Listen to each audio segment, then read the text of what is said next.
Quand on s'intéresse aux chiffres des inégalités dans le système éducatif français, on s'aperçoit de choses assez paradoxales.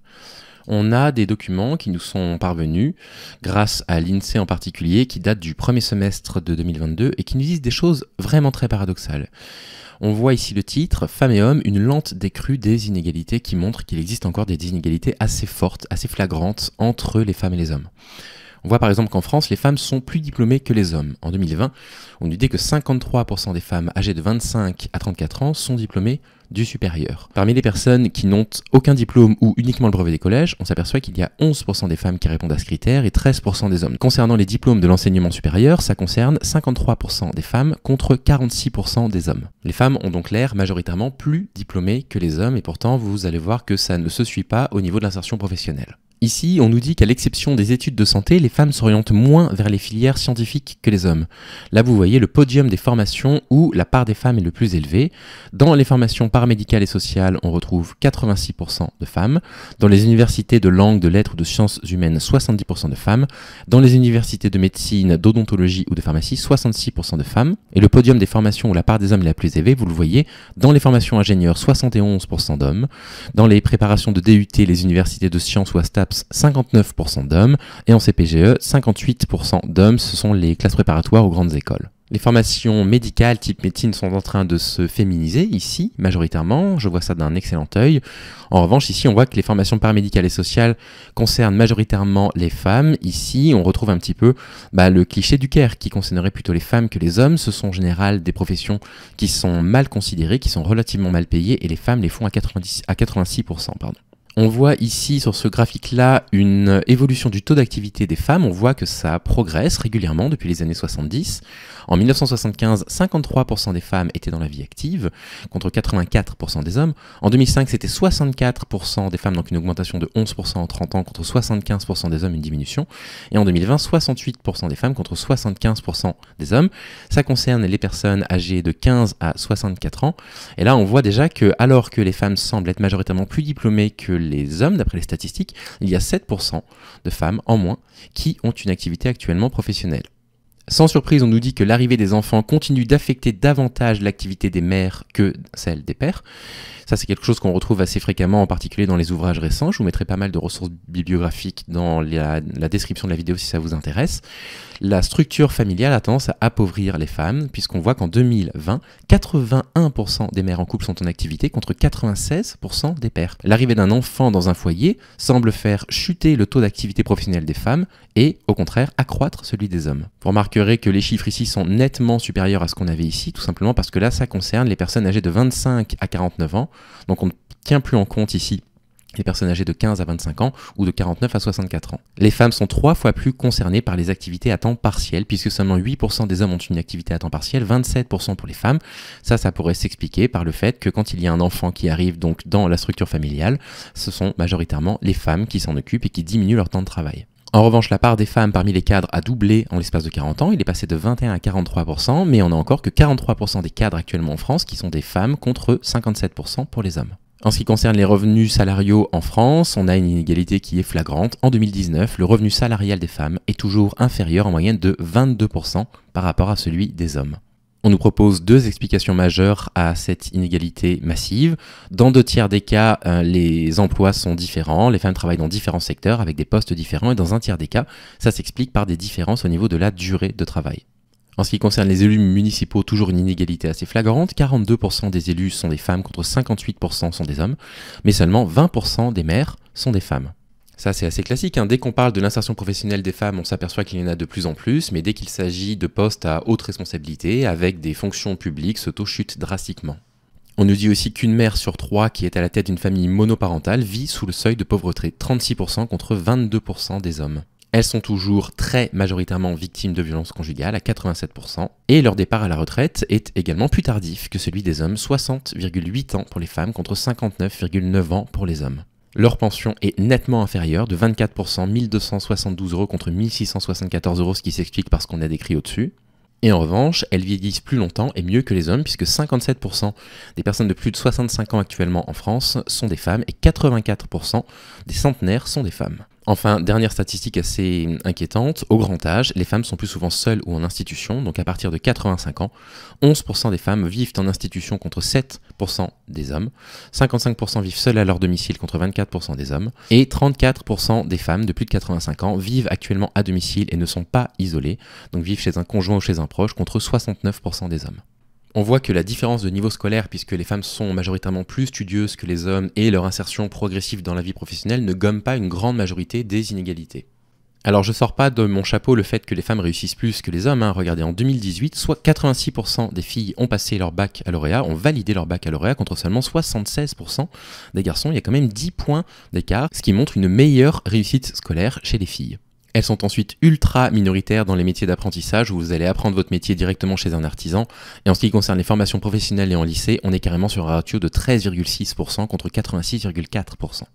On fait face à un paradoxe où les filles sont plus diplômées que les garçons, ont de meilleurs résultats scolaires mais souffrent encore des inégalités salariales et sont majoritairement plus pauvres que les hommes. Là, on nous dit que dans le monde, l'écart de scolarisation entre les filles et les garçons s'est considérablement réduit. Actuellement, on a 10% des filles et 8% des garçons qui ne sont pas scolarisés en première. Toujours quand même une inégalité parce qu'il y a quand même 2% d'écart au niveau de ces chiffres-là. L'accès à la scolarisation, le fait de pouvoir apprendre à lire et à écrire dès l'école primaire, dès le plus jeune âge, c'est évidemment fondamental. Mais il ne faut pas oublier qu'encore jusqu'à très récemment, on ne retrouvait pas les femmes dans des activités professionnelles majoritairement dominées par les hommes. Là, on voit que c'est seulement à partir de 1811 que la mathématicienne Sophie Germain, qui a une vie incroyable, il faudra que je vous en parle un jour, est autorisée à assister à des séances de l'Académie des sciences, mais n'avait pas le droit d'y participer. 1811, c'était il y a à peine 200 ans. La première bachelière française, Emma Chenu, ça date de 1864. Il faut attendre 1868 pour que les femmes soient enfin autorisées à étudier la médecine. À la rentrée scolaire 1868-1869, elles ne sont que 4 inscrites à la faculté de médecine de Paris. 1875 seulement, c'est la date à laquelle Madeleine Bray est la première à soutenir une thèse de médecine parmi les femmes. Les études de lettres étaient aussi majoritairement réservées aux hommes, puisqu'il faut attendre 1883 pour avoir une première femme agrégée de lettres et de sciences. En 1906, Marie Curie accède enfin à un poste de professeur à la Sorbonne. La première femme dans un hôpital français, c'est 1919 avec Yvonne Pouzin. Pour l'agrégation de médecine, il faut attendre 1923 pour voir enfin une femme obtenir l'agrégation. La première femme à être médecin des hôpitaux de Paris, c'est 1930 avec Thérèse Bertrand-Fontaine. Pour la première thèse de géométrie différentielle, il faut attendre 1953 avec Paulette Lieberman et on nous dit que les résultats de sa thèse ont été redécouverts beaucoup plus tard, donc en plus ses travaux ont été effacés pendant longtemps. L'accès à la scolarisation, dès le plus jeune âge, à des professions qui étaient jusque-là réservées aux hommes, c'est quelque chose d'extrêmement récent en France. Et je suis toujours assez étonné des hommes qui contestent ces chiffres-là. Dans le monde, l'accès à l'éducation pour les femmes commence à progresser, mais c'est pas toujours une évidence. Et ce qui m'a intéressé, c'est, avant cet accès à l'éducation, comment faisaient les femmes ? Comment elles faisaient pour apprendre à lire et à écrire ? Parce qu'on a quand même beaucoup de traces de manuscrits, de romans, de grandes penseuses, de philosophes, de mathématiciennes bien avant ces périodes-là. Je ne vais pas pouvoir vous apporter de réponse générale, définitive à cette question-là, mais je peux vous donner un exemple extraordinaire. Il y a 500 ans ou 1000 ans, selon les sources, des femmes en Chine avaient été complètement éloignées de l'apprentissage de l'écriture et de la lecture, et ça ne les a pas empêchées de regorger d'imagination pour pouvoir malgré tout communiquer avec elles à l'écrit. Quand on prive les femmes d'un accès à l'éducation, à la lecture et à l'écriture, que croyez-vous qu'il se passe ? Eh bien, elles trouvent des solutions. Faut qu'on parle.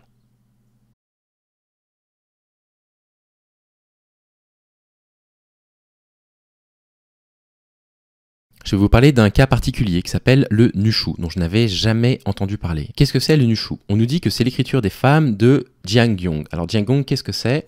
C'est une région que l'on retrouve juste ici, dans le sud-est de la Chine. Il s'agit d'une écriture et d'une culture minoritaire en Chine, exclusivement inventée et transmise entre les femmes brodeuses de la région dont on vient de parler. Ce sont des femmes qui ont cherché l'accès à l'écrit qu'on leur refusait. Elles voulaient apprendre à lire et évidemment à écrire. On nous dit qu'elles ont inventé vers l'an 1000, alors parfois vous avez des sources qui datent l'apparition de cette langue il y a à peu près un siècle, parfois 500 ans, c'est un petit peu vague. Donc elles ont inventé une écriture exclusivement féminine.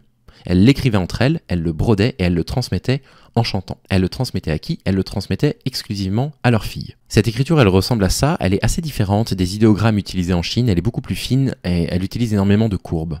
Donc on a privé l'accès à la lecture et donc à l'écriture à des femmes chinoises pendant des millénaires, et qu'est-ce qu'elles ont fait ? Elles ont inventé elles-mêmes leur propre écriture. C'est incroyable. Elle a été qualifiée avec des termes péjoratifs. On l'a appelée écriture d'insectes ou caractère de moustique ou caractère des femmes. On nous dit qu'elle ressemble au caractère chinois Hanzi dont elles sont inspirées. C'est une langue qui a été décrite comme une écriture phonétique et syllabique. Alors c'est pas tout à fait une langue, elle n'a pas été parlée, c'est plutôt un langage écrit. Elle est basée sur le dialecte local d'origine Yao, qui appartient au groupe Jiangnan. Désolé, je ne sais pas du tout ce que ça signifie. C'est une langue qui est parfois parlée localement, c'est une variante du mandarin suite au brassage historique des populations, grâce notamment à de nombreux mariages mixtes.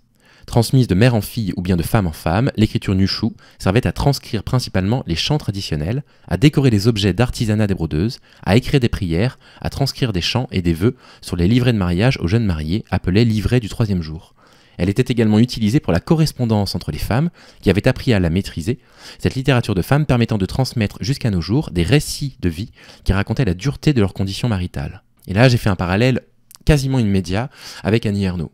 Le fait d'avoir des femmes qui commencent à écrire, qu'est-ce que ça donne ? Ça donne des récits de femmes, des récits dont finalement on ne connaît pas grand-chose. Je vais vous parler dans la deuxième partie de la vidéo de l'évolution de cette chaîne. Je vais vous parler un petit peu de ce qui s'est passé récemment dans ma vie pour que vous compreniez mon éloignement du militantisme. Et je vous suggère de regarder la vidéo en entier, on pourra échanger sur les idées que j'ai pour la suite.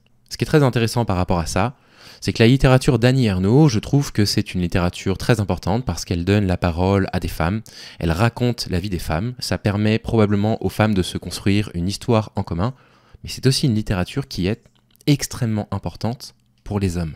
Je suis dans une période actuellement où je lis beaucoup George Sand. Alors je n'aime pas énormément ce que je lis, mais je trouve ça très intéressant. Quand vous prenez des auteurs masculins de la même période qui racontent des histoires d'amour, c'est toujours écrit avec une vision masculine, y compris quand ils écrivent des personnages féminins. Laisser des femmes écrire des personnages féminins, c'est s'assurer de pouvoir transmettre une vision qui ne nous est jamais parvenue en littérature jusque-là.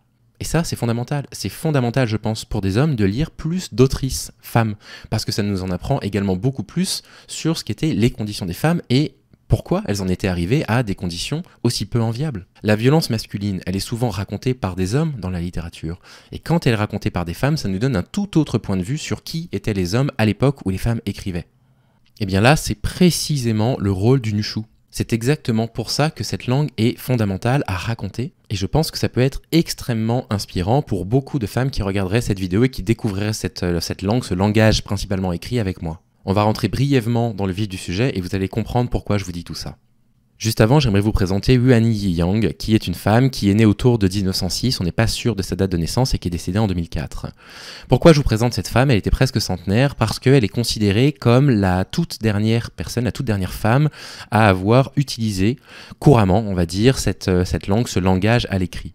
Avec son décès, il y a eu une grande crainte que cette langue finisse par disparaître tout simplement, mais heureusement elle est désormais protégée par le patrimoine mondial de l'UNESCO. Elle nous dit une phrase que je trouve magnifique en disant « Quand on écrit, beaucoup de nos souffrances disparaissent ». Et quelque part, on a privé les femmes en Chine, mais comprenez bien le parallèle, en Europe également, en France en particulier, on a privé les femmes de leur possibilité de se libérer de leurs souffrances en leur coupant l'accès à la lecture et à l'écriture. Son histoire, elle est relativement classique par rapport à ce langage, puisque c'est effectivement sa grand-mère qui lui a enseigné.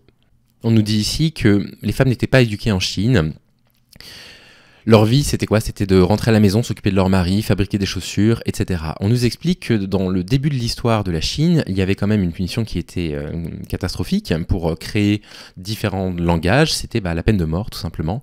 Et que silencieusement, discrètement, secrètement, les femmes ont commencé à développer un code pour pouvoir se raconter leurs histoires. Et il parle ici de secret sorority, de sororité secrète. Ce qui a commencé par être simplement un moyen de s'approprier un petit peu de liberté d'expression est devenu une façon privée, secrète, de pouvoir communiquer sur leurs angoisses. Ne comptez pas trop sur Wikipédia pour vous apprendre quoi que ce soit d'intéressant sur cette langue. Décidément, cette bibliothèque en ligne n'est pas particulièrement l'allié des femmes, puisqu'on nous explique, alors déjà on parle de sous-culture féminine, j'ai énormément de mal à comprendre, parce que j'ai lu pas mal de choses là sur le nushu là, ces derniers jours, et je n'ai jamais vu passer ce mot sous-culture. Alors je pense que ça n'a pas été écrit avec un caractère péjoratif, mais bon, quand même, moi je trouve ça à titre personnel particulièrement péjoratif. En 1995, Huani Yiyang, c'est elle, la personne dont je vous ai parlé tout à l'heure, qui a fait une conférence à l'ONU pour présenter cette langue et pour s'assurer qu'elle ne disparaisse pas avec elle. L'article nous dit qu'il nous reste assez peu d'écrits aujourd'hui, parce que les manuscrits étaient fréquemment brûlés, il fallait pas qu'ils tombent dans les mains des hommes, ou parfois on les enterrait avec leur autrice. S'il y avait eu des grands romans de femmes dans cette période de la Chine, je pense qu'ils nous seraient parvenus. Donc vous allez me demander, mais en fait, à quoi servait le nushu, puisqu'a priori, il n'y a pas eu de grandes littératures qui ont été écrites. Eh bien, précisément, ça a servi à créer une forme de sororité, et c'est aujourd'hui un témoignage historique formidable. C'est en fait le témoignage de la domination masculine de l'époque. Là, on nous dit qu'une légende en Chine nous dit qu'il y a à peu près 2000 ans, il y a une femme qui venait d'un endroit qui s'appelait Jianyong, qui a été forcée de devenir une concubine d'un seigneur local et qui voulait absolument pouvoir raconter sa souffrance, mais en code, puisque ses écrits étaient évidemment surveillés. C'était des écrits qui étaient parfois très politiques. Là, on a retrouvé par exemple une trace écrite de Nushu, qui est une sorte de chanson qui se plaignait du fait que le gouvernement chinois employait beaucoup trop de leurs enfants trop jeunes dans l'armée.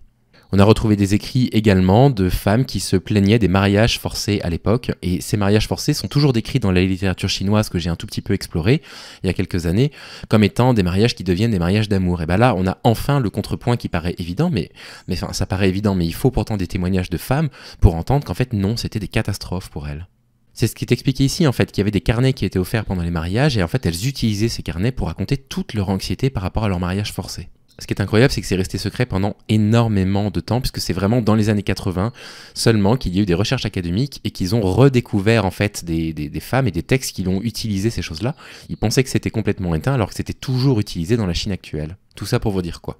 Que l'accès à l'éducation est évidemment fondamental, qu'il subsiste encore des inégalités qui sont en train de se réduire, et l'histoire nous a montré que si vous priviez les femmes de l'accès à l'éducation, elles trouveront de toute façon un moyen de pouvoir s'exprimer. Et cette histoire, je la trouve très représentative. Le fait d'exclure les femmes de l'éducation, de les empêcher de lire et d'écrire, c'est quelque part leur empêcher de témoigner, c'est quelque part leur empêcher de raconter ce qu'a été l'histoire des femmes à travers le monde. Et ça ne fait que conforter une idée que j'ai depuis un moment, c'est que l'histoire des femmes dans le monde, on ne la connaît absolument pas. Parce que ce type de langue qui a existé en Chine, je suis absolument convaincu que ça existait ailleurs. D'ailleurs, il y a un article qui évoque le fait que beaucoup de langues disparaissent et que ce sont souvent des langues inventées par des femmes pour pouvoir communiquer dans des tribus qui disparaissent. Et je suis de plus en plus convaincu qu'on ne connaît que l'histoire des hommes. Faire une vidéo sur Annie Ernaux, c'est pas un caprice de ma part. C'était pas simplement pour présenter une autrice parmi d'autres. C'est simplement pour faire prendre conscience aux hommes qui regardent ces vidéos que les paroles des femmes racontent l'histoire de l'humanité, racontent également ce qu'était l'histoire des hommes, et que quelque part, on ne peut pas vraiment faire confiance aux hommes pour nous raconter ce qu'est la domination masculine. Les seules personnes qu'on devrait lire et écouter par rapport à ça, ce sont les femmes qui ont écrit à ce sujet-là. Le Nushu, c'est l'exemple, je trouve le plus fascinant pour démontrer ce que je viens de vous expliquer là. On a des millénaires de récits, de romans écrits par des hommes en Chine qui ne nomment jamais réellement les mariages arrangés, des mariages arrangés qui ont existé en Europe pendant très longtemps, et qui essayent de présenter ça comme, on va dire, un moindre mal pour les femmes, qu'on va sortir de la pauvreté grâce à ces choses-là, à qui on va donner un foyer, qui vont pouvoir fonder une famille. Et quand on donne la parole aux femmes, on s'aperçoit de quoi? Qu'en réalité, c'était une condition évidemment absolument pas enviable, mais je dis évidemment, c'est pas si évident que ça.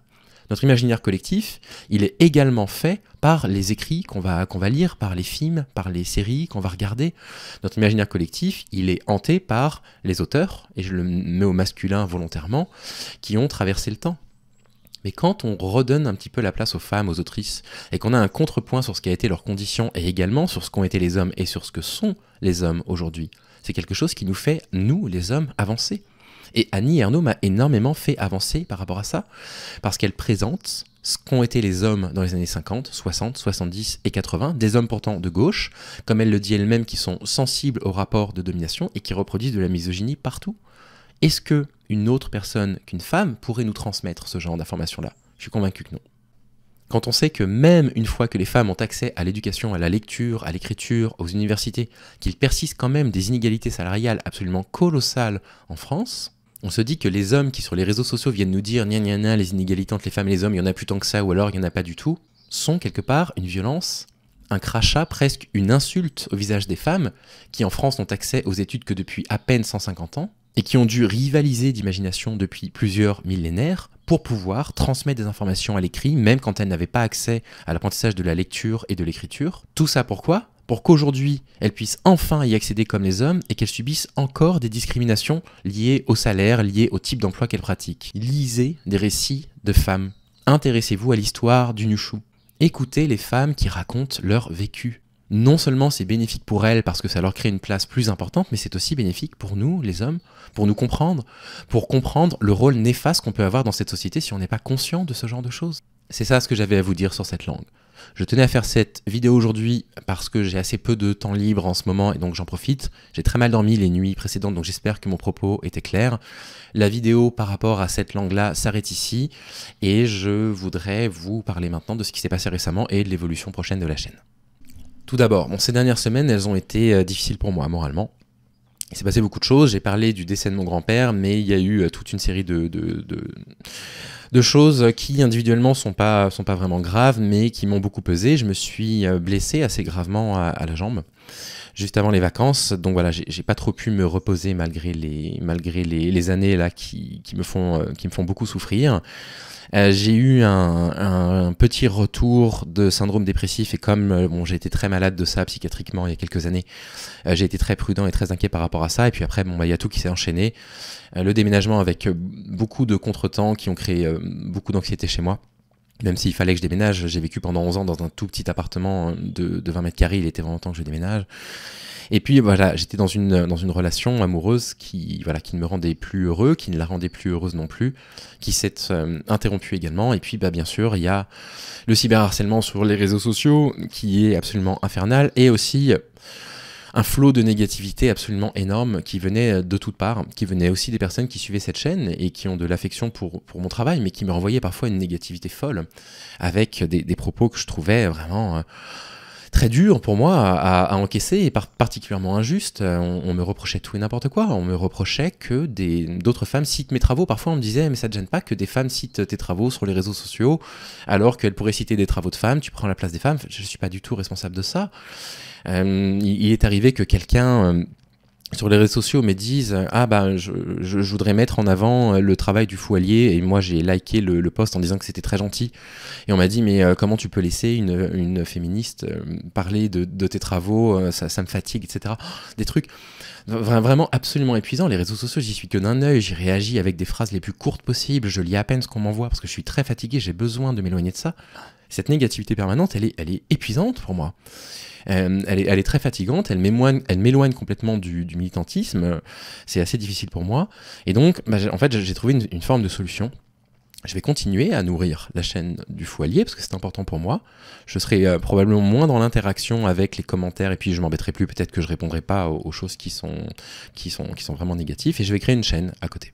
Je vais créer une chaîne de littérature parce que c'est une des choses qui me passionne le plus, qui m'intéresse le plus, dans lequel je peux me perdre pendant des jours. Et ce que je ferai, c'est que je ferai des rappels permanents entre les deux chaînes. Je vais par exemple faire une vidéo sur Annie Ernaux en la lisant. J'ai déjà fait une vidéo sur le Foualier dans laquelle j'adopte un point de vue, on va dire, avec une lecture antisexiste de son œuvre. Et je ferai une vidéo sur le contenu littéraire de ce qu'elle écrit. Et je compte faire ça sur plusieurs autrices.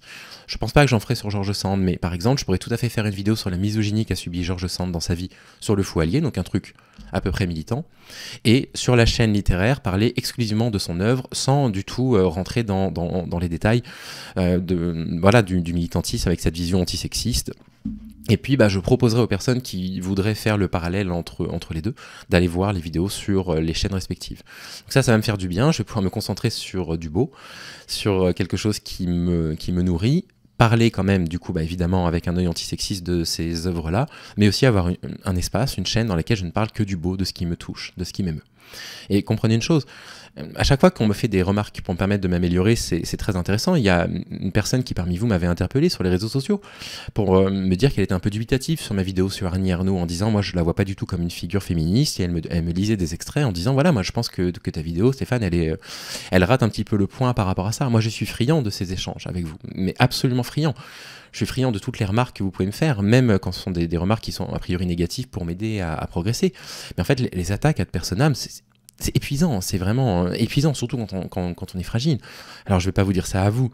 Enfin, je veux dire, les femmes en France, les attaques sexistes, c'est tous les jours, les attaques misogynes, c'est en permanence, les attaques sur les réseaux, vous savez mieux que ça, je fais pas du tout cette vidéo pour me plaindre de quoi que ce soit, je serre les dents, j'avance, je veux dire, on est sur une inégalité dans les violences subies au quotidien qui est telle que je suis presque gêné de vous raconter ça, j'ai vraiment hésité à en parler, je me suis dit en fait, je pourrais juste passer à autre chose, c'est presque déplacé sur une chaîne qui parle de violence masculine, d'avoir un homme qui se plaint de remarques qu'on lui fait sur les réseaux sociaux, voilà. Mais je veux simplement que vous compreniez un petit peu la démarche qui m'anime actuellement, et ce qui fait que je m'éloigne de pas mal de questions de société. Je vais pas le nommer, mais vous savez très bien de quoi je parle. Il y a un sujet sur lequel je ne m'exprime plus.